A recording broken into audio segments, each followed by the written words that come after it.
ആഗോള ശ്രദ്ധ മിഡിൽ ഈസ്റ്റിലെയും യൂറോപ്പിലെയും സംഘർഷങ്ങളിൽ കേന്ദ്രീകരിച്ചിരിക്കുമ്പോൾ തെക്കുകിഴക്കൻ ഏഷ്യയുമായും കൊറിയൻ പെനിൻസുലയുമായി ഇടപഴകുന്നതിന്റെ ശ്രദ്ധ കേന്ദ്രീകരിച്ചിരിക്കുകയാണ് ഇന്ത്യ.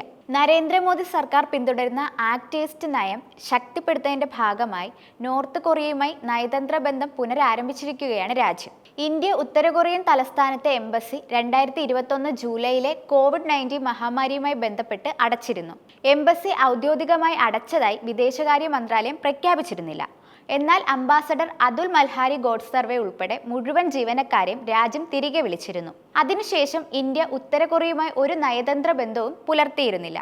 എന്നാൽ ഇപ്പോൾ പെട്ടെന്ന് ഒരു കാരണവുമില്ലാതെ വീണ്ടും നയതന്ത്ര ബന്ധം പുനരാരംഭിച്ചിരിക്കുകയാണ് രാജ്യം.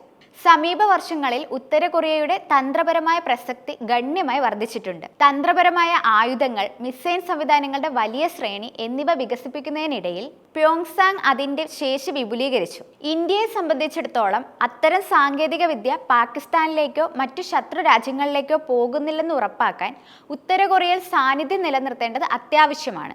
റഷ്യ, ചൈന, ഇറാൻ എന്നിവയുമായുള്ള ബന്ധം ഉത്തര കൊറിയ കഴിഞ്ഞ കാലത്തായി ശക്തിപ്പെടുത്തിയിട്ടുണ്ട്.